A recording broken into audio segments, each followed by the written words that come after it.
Well, blessings and greetings, and thanks for tuning in to the Moving with Purpose broadcast. I am your host, Apostle Katrina Hillary, bringing you words of encouragement on today. Listen, I invite you to follow us on social media, Facebook, Instagram, or Twitter, X, whichever one you prefer to call it. I'm still old school, so I'm still calling it Twitter. But you can follow us at Apostle Katrina Hillary, or you can follow us at Katrina Hillary. You may also contact us here at the office. You can call or text at 832-777-7151. That's 832-777-7151. Listen, we have a couple of exciting things coming up for the month of October and for the month of November. I think I started announcing last week that we were having, we are having a virtual revival in the month of October. Every Thursday night, beginning at 8 p.m., we will be live on Facebook, Instagram, and I'll try to squeeze YouTube in there also. Sometimes technology will throw you for a loop, but hopefully we will be able to air the uh, revival on all three platforms: Facebook, Instagram, and YouTube. And so every Thursday night in the month of October, beginning at 8 p.m. Central Standard Time, we have different speakers that's going to come on each Thursday night. I am excited about the men and women of God who are going to be speaking on those Thursday nights. So I invite you to tune in on those Thursday nights so that you can be a part of it. And it's my prayer that you be blessed and you're able to get something from that those speakers on each night. Also, in the month of November, we have our Women in uh, Ministry and Business brunch coming up on November the 16th. That event is free and open to all women. It is for, if you're just starting out in ministry, it's for you. If you're seasonal in ministry and business, it's for you. If you're interested in being in ministry or business, it's for you. And so it is available. All I ask is that you register, because we will have a cutoff there. So you need to register as soon as possible. And that brunch is free. I am sowing into the lives of women. That is something that God has placed on my heart and given me an assignment to do, where we can come together and learn, motivate, and empower one another. And so, again, that is November the 16th. It's open to all women.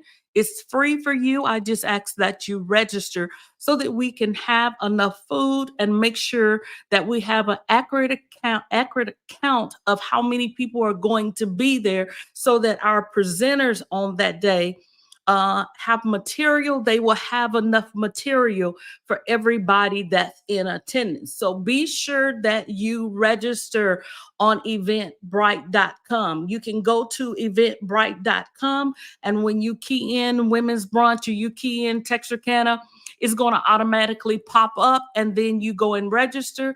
Soon as you complete the registration, I'm going to receive that information and we'll have you accounted for. You can also go to apostlekatrina.hillary.eventbrite and register also. So you can use either one of those. So I noticed that several people have indicated that they are going on Facebook. I ask that everybody who has made that indication on Facebook hop over to Eventbrite and make sure you complete that registration, because I want to make sure that we have everybody there. That way, when you come into the brunch that day, it starts at 11 a.m. When you get there, the registration table will have your information.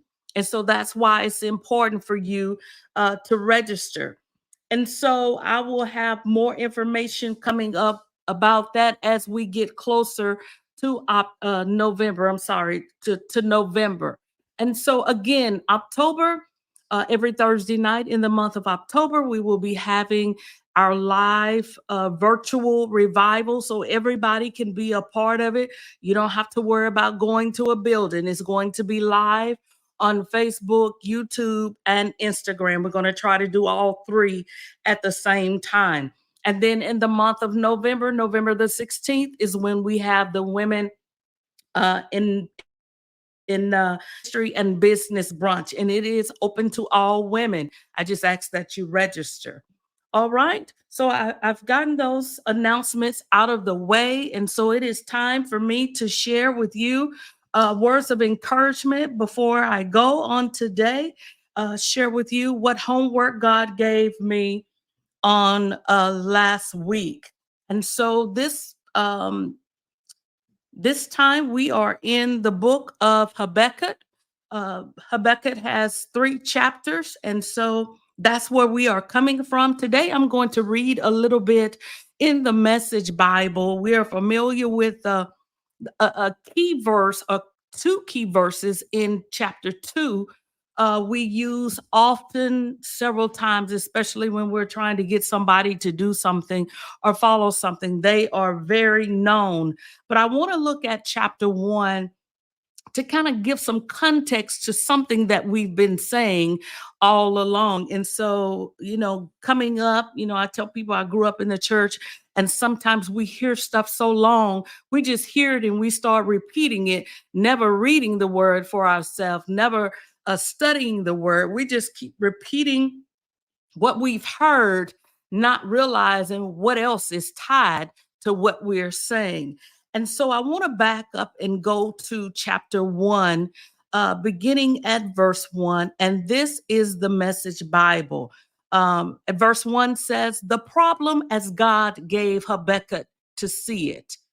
God, how long do I have to cry out for help before you listen? How many times do I have to yell, help, murder, police, before you come to the rescue? Why do you force me to look at evil, stare trouble in the face day after day? Anarchy and violence break out, quarrels and fights all over the place. Law and order fall to pieces. Justice is a joke. The wicked have the righteous hamstrung and stand justice on its head." Habakkuk chapter 2, beginning at verse 1. What God going to say to my questions? I'm braced for the worst. I'll climb to the lookout tower and scan the horizon. I'll wait to see what God says, how he'll answer my complaint.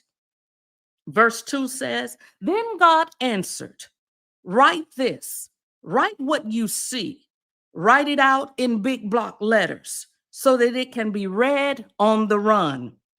The vision message is a witness pointing to what's coming. It aches for the coming. It can hardly wait, and it doesn't lie. If it seems slow in coming, wait. It's on its way. It'll come right on time." What we are familiar with, many of us, are what it says in chapter 2 in the King James Version at verse 2. "And the Lord answered me and said, write the vision, make it plain upon tables, that he may run that readeth it. For the vision is yet for an appointed time, but at the end of it shall speak and not lie. Though it tarry, wait for it, because it will surely come, it will not tarry." If you will allow me to back up a little bit and share, because we don't want to take for granted that everybody knows the story. And so, if you will allow me to give some context to what I'm about to say, uh, I think it will bring the picture together a little bit better. And so Habakkuk is considered a minor prophet, not that he is any less than Isaiah or Jeremiah. He is not less. It's just that we only have 3 chapters. And so Habakkuk, along with several others, sometimes we refer to them as minor prophets. And again, it does not say that they have less or they're less meaningful than the others. It's just smaller chapters. But what is unique about this prophet is that a lot of times, or majority of the times in the Bible, you see prophets speaking on behalf, speaking to the people on behalf of God. God gives the prophet a vision.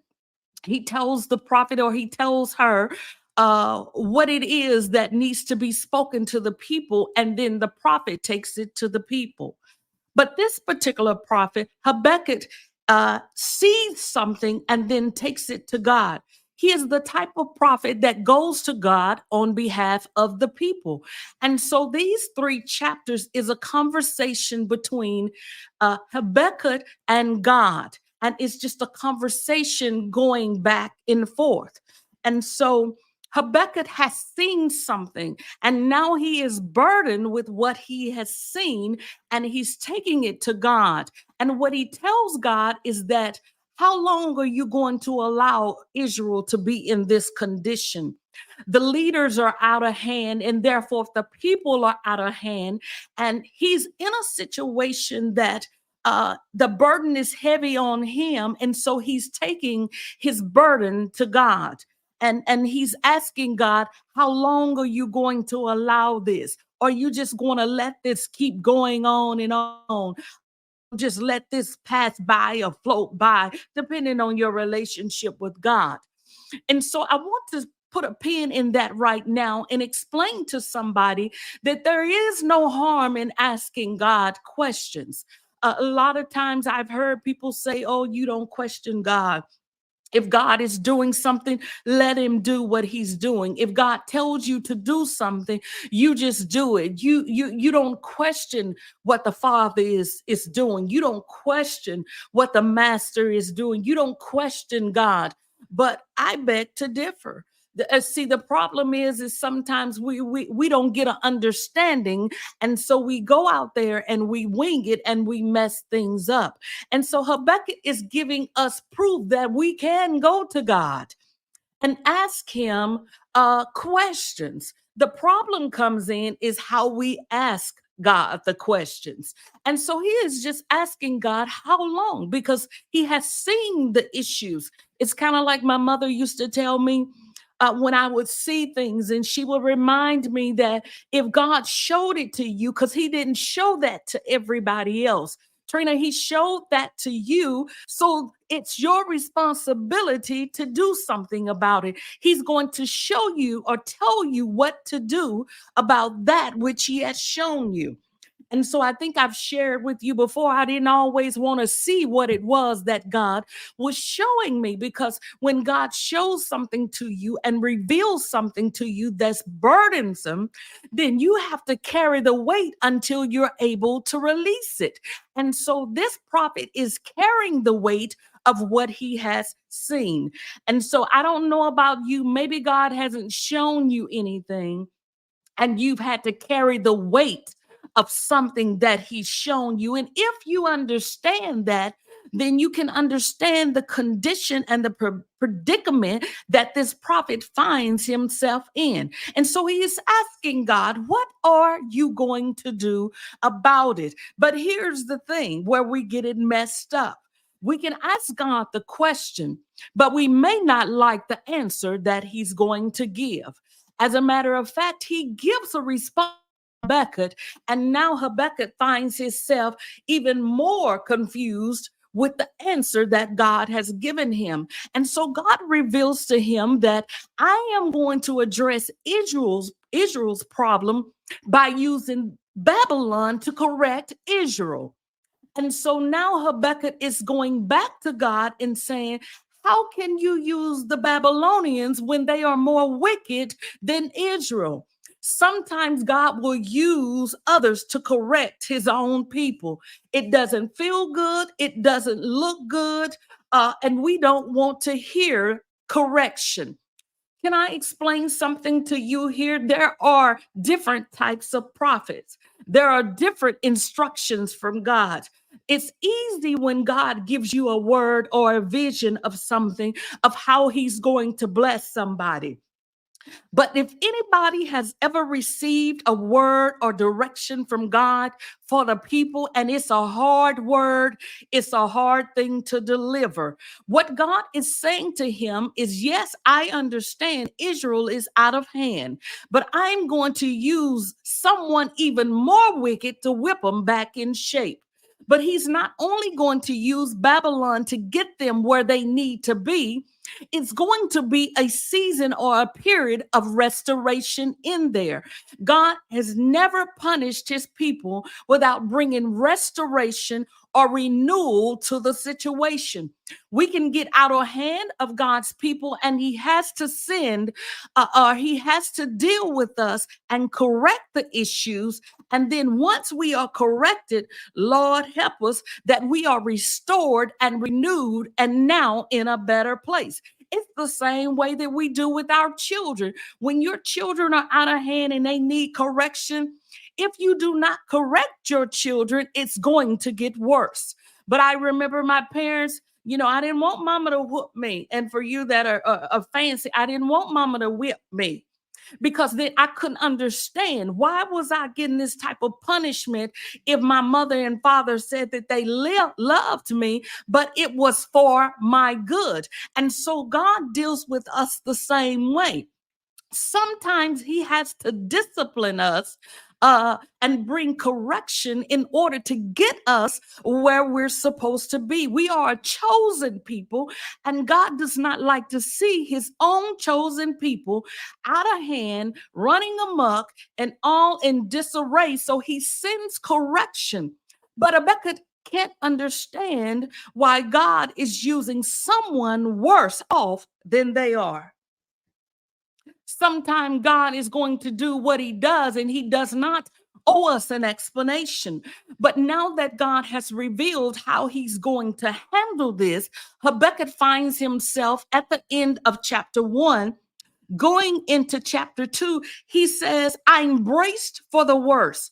I'll climb to the lookout tower and scan the horizon. I'll wait to see what God says. Here's another little nugget that we can learn from this prophet. Sometimes we ask God questions, we go to him when we don't understand. But then we fail to do like the prophet in chapter 2. We wait on God's response. If I can be honest, there have been some times when I prayed and asked God something, and it seems as if God wasn't moving fast enough. And so then I said, well, he ain't moving, he ain't talking, he must want me to figure it out. And then I begin to try to figure out and come up with a plan as to how I'm going to resolve the situation. But the prophet says he's going to sit and wait on God. And in his waiting, God gives the answer. In the King James Version, it says, write the vision, make it plain upon tablets, upon tables, that he may run that readeth it. Write it out in big block letters. The vision message is a witness pointing to what's coming. He is telling him to write out what I just told you. Sometimes when we do visions, we think of visions in a sense of everything is peaches and cream. But in this text, we find that the vision also includes that there's going to be some correction.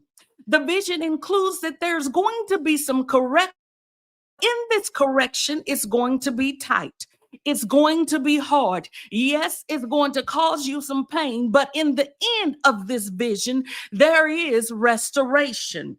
And so this whole text reminded me of not long ago, maybe now a week and a half, 2 weeks ago, about 67 million viewers tuned in to the presidential debate between Donald Trump and Kamala Harris. Several memorable things were said during the debate. Some of the things we found ourselves laughing at, some of the things we were saddened to hear. Because you have to understand that both candidates, one wants to be rehired and the other one wants to be hired for the president position. And so, what was interesting to me is that I usually don't watch political debates. But this time I decided to tune in. And as I listened this time with a different ear. I looked at things this time with a different eye. I not only heard and saw in the natural, but I was tuning in the spirit realm to see what God was saying. And so one of the candidates was asked about a plan. He had made several complaints about what was in place was not effective. And so he was asked, what's your plan? And so he kind of skirt-tailed around the thing about what he was going to do. And she came back again and she said, but what's your plan? Do you have a plan? And finally, the previous president says, well, I have a concept. I want you to understand that a concept is not the same as a vision. A concept, a plan, or a concept is not the same as the vision. For you have to understand that a concept is like, I've given it some thought, maybe a little, but I really don't have a plan. I really don't have a vision as to how I would resolve this issue, as to how I would handle this situation. I don't have a vision as to how I'm going to move things further. See, a concept will allow you to just make complaint after complaint, to throw a wrench in the situation because you don't have a plan and you don't have a vision. I come to tell somebody right now that in this season, you need a vision. Concepts won't do. And so a lot of times I know somebody is saying, well, I've been successful and I didn't have a plan. I've been successful and I vision. I understand. Been there, done that, and I have the award to show that I was a participant. There are times when we do things and we can wing it and we get lucky because it turned out all right.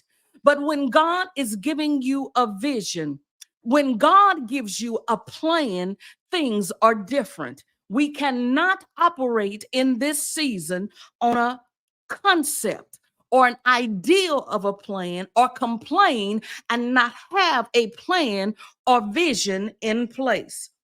Sometimes we lack vision. And so, as leaders, and I'm talking about myself because there are things that I lead, there are people that I lead. I am the leader in my household, I am a leader on my job, I am a leader in ministry. And so, you too are a leader in some aspect or another. And so you have to understand that as leaders, we have to have a vision. In my household, I have to have a vision.